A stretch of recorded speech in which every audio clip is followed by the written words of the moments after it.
Good morning, all of you. I am Dr. Yadu Rao, and we will continue direct material in the today's session.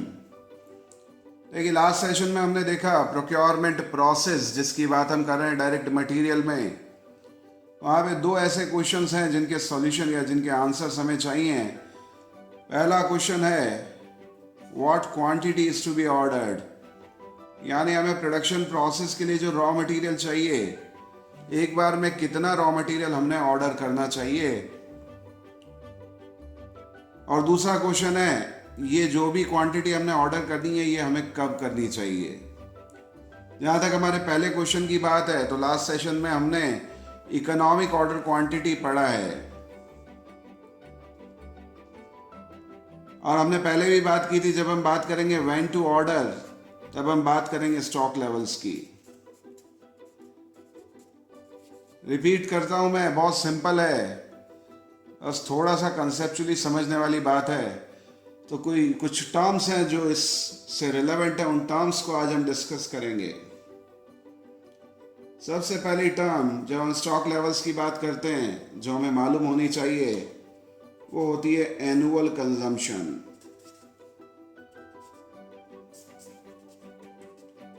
Annual consumption, देखिए जब हम economic order quantity की बात कर रहे थे तब हमने एनुअल कंजम्पशन देखा था और हमें ध्यान है वो एक तरह से रिक्वायरमेंट है जो हमारे पिछले एग्जाम्पल में 12,000 kgs of raw material x थी। ये ऐसे कह लीजिए ड्यूरिंग द पीरियड, मान लीजिए जो 1 जनवरी से स्टार्ट होके 31 दिसंबर तक का पीरियड है, ड्यूरिंग दिस पीरियड हमें टोटल कितने रॉ मटेरियल की रिक्वायरमेंट रहेगी वो हमारी एनुअल रिक्वायरमेंट या एनुअल कंजम्पशन कहलाता है, जिसे हम ए से डिनोट कर रहे हैं। चलिए दूसरी इंपॉर्टेंट चीज जो हमें यहाँ पे समझनी पड़ेगी वो है एवरेज स्टॉक। देखिए एवरेज स्टॉक भी हम इकोनॉमिक ऑर्डर क्वांटिटी के साथ पढ़ चुके हैं।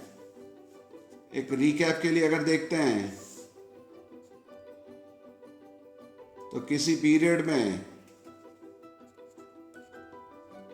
अगर 12,000 kgs ऑफ रॉ मटेरियल की रिक्वायरमेंट है और ये रॉ मटेरियल हम एक साथ परचेज कर लेते हैं right in the beginning of the period, तो यहाँ पे हमारा एवरेज स्टॉक 6,000 kgs रहता है, ये हम पहले पढ़ चुके हैं। अब ये डिपेंड करता है कि एक बार में हम कितनी क्वांटिटी ऑर्डर करना चाहते हैं। अगर इसे हम स्टैटिस्टिकली चेक करना चाहते हैं या मान लीजिए लॉजिकली इसका आंसर देखना चाहते हैं कि कितनी क्वांटिटी हमने ऑर्डर करनी है एक बार में, तो उसके लिए हमें मालूम होना चाहिए EOQ या इकोनॉमिक ऑर्डर क्वांटिटी। देखिए ये चीज भी हम देख चुके हैं। हमने एग्जाम्पल लिया था जहां पे एनुअल रिक्वायरमेंट 12,000 kgs थी और ऑर्डरिंग कॉस्ट 3,750 रुपया और कैरिंग कॉस्ट 10 रुपया थी। वहां हमने देखा था इकोनॉमिक ऑर्डर क्वांटिटी 3,000 kgs होनी चाहिए। अब इसका मतलब है 1 जनवरी को हम 3,000 kgs का ऑर्डर प्लेस करेंगे और फिर लगभग कोई 3 महीने बाद वापस हम 3,000 kgs का order, then again 3,000 kgs and then again 3,000 kgs का, यानी 4 बार हम ये ऑर्डर प्लेस करेंगे। और ये 3,000 kgs जो है इसे हम एक नाम से और जानते हैं जिसे हम बोलते हैं रीऑर्डर क्वांटिटी।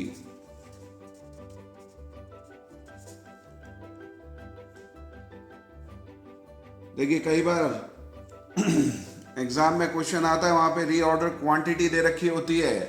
अब देखिए reorder quantity economic order quantity हो भी सकती है और नहीं भी, डिपेंड करता है कि हमने उसे कैलकुलेट किया है या फिर ये गैस वर्क था। चलिए चौथी चीज जो हमने समझनी है यहाँ पे वो है ROL, जिसे हम बोलते हैं रीऑर्डर लेवल। देखिए बहुत इंपॉर्टेंट कंसेप्ट है जब हम स्टॉक लेवल्स की बात कर रहे हैं। रीऑर्डर लेवल हमें डिटेल में मालूम होना चाहिए। एग्जाम्पल रिपीट कर रहा हूं, मान लीजिए 1 जनवरी टू 31 दिसंबर, ड्यूरिंग दिस पीरियड हमें 12,000 केजीज ऑफ रॉ मटेरियल की रिक्वायरमेंट है। और अगर हमने एक साथ 12,000 kgs of raw material buy कर लिया है तो इसका कोई reorder level during the period नहीं आएगा। इसका मतलब है रीऑर्डर लेवल वो स्टॉक का लेवल है जहां पे हमें स्टॉक खत्म होने से पहले ऑर्डर प्लेस कर देना चाहिए। या ऐसे दूसरे ढंग से देखिए, 31 दिसंबर को यहाँ पे जब स्टॉक नहीं होगा तो इससे कुछ पहले हमें ऑर्डर प्लेस कर देना चाहिए ताकि 31 दिसंबर तक या 1 जनवरी तक हमारे स्टॉक्स रीप्लानिश हो जाएं, हमारे स्टोर्स रीप्लानिश हो जाएं।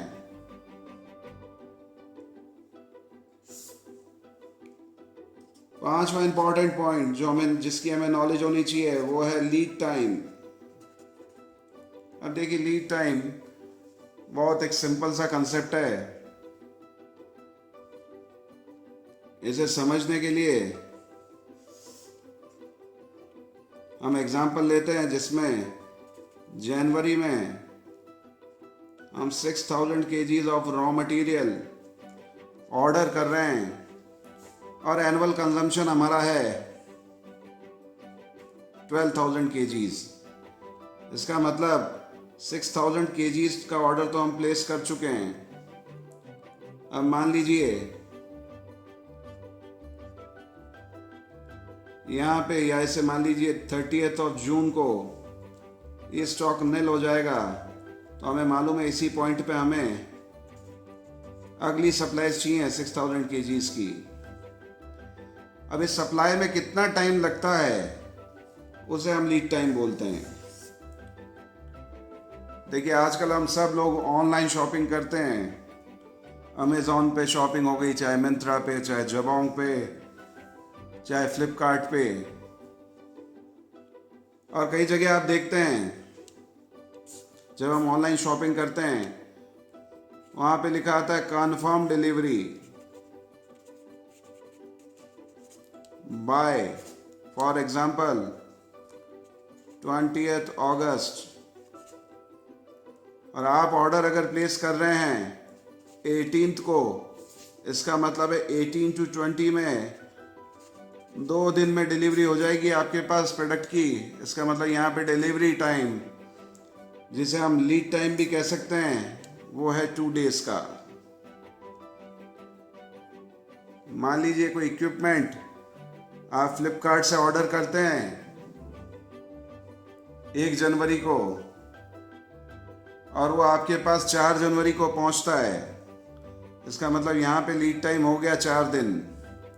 तो lead time is the time और difference in time between the date of order and the date of delivery or actual receipt of raw material। देखिए यही कुछ टर्म्स हैं जिनकी नॉलेज हमें होनी चाहिए। पहला एनुअल कंजम्पशन हम देख चुके हैं, एवरेज स्टॉक हम देख चुके हैं, इकोनॉमिक ऑर्डर क्वांटिटी डिटेल में हमने पढ़ा है, रीऑर्डर लेवल का मतलब हमें समझ में आ गया है। देखिए इसका जब न्यूमेरिकल क्वेश्चन करेंगे तो और क्लैरिटी आ जाएगी। अब यहाँ पे 2 और टर्म्स बाकी रहती हैं।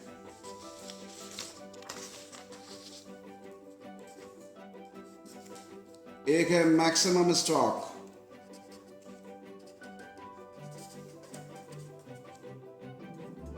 और दूसरा है मिनिमम स्टॉक। देखिए टर्म सेल्फ एक्सप्लेनेटरी हैं, इनकी डिटेल्स जरूरी नहीं है, लेकिन मैक्सिमम स्टॉक वो स्टॉक है जिससे ज़्यादा हमारे यहाँ पे स्टोर्स में स्टॉक का लेवल कभी नहीं जाएगा। और मिनिमम स्टॉक का एक और मतलब होता है सेफ्टी स्टॉक या बफर स्टॉक। ये स्टॉक मेंटेन किया जाता है अगर अनसर्टेनिटीज हैं फ्यूचर में और हमें लगता है स्टॉक की सप्लाईज पूरी नहीं रहेंगी या अनप्रेडिक्टेड डिमांड्स हो सकती हैं मार्केट से, तो एक मिनिमम स्टॉक हम मेंटेन करके रखते हैं ताकि कस्टमर के लिए प्रोडक्शन करने में हम डिले ना करें या हमारे प्रोडक्शन प्रोसेस में कोई गैप ना आए। तो मिनिमम स्टॉक एक तरह का सेफ्टी स्टॉक होता है और मैक्सिमम स्टॉक बहुत इंपॉर्टेंट होता है, क्योंकि हमें मालूम है जब भी हम स्टॉक में पैसा एंगेज करते हैं, फंड्स एंगेज करते हैं, स्टक करते हैं, तो वहाँ पे हमारी नोशनल कॉस्ट आती है। तो मैक्सिमम स्टॉक वो लेवल होता है स्टॉक का जिससे ज़्यादा हम स्टोर्स में अपने फंड्स को स्टक करके नहीं रखेंगे ताकि हम अपने नोशनल कॉस्ट को कंट्रोल कर सकें। चलिए नेक्स्ट सेशन में इस पे एक न्यूमेरिकल क्वेश्चन करेंगे और बहुत आसानी से समझ में आ जाएंगी ये सारी चीज़ें। यहाँ पे मैं रिपीट करना चाहता हूँ कि हमने कोई फॉर्मूला रटना नहीं है, लॉजिकली समझना है, इन टर्म्स को एक बार देखना है and you will be able to understand कि कैसे हमने न्यूमेरिकल क्वेश्चंस करने हैं और कैसे थ्योरेटिकल क्वेश्चंस में भी हम अच्छा स्कोर कर सकते हैं।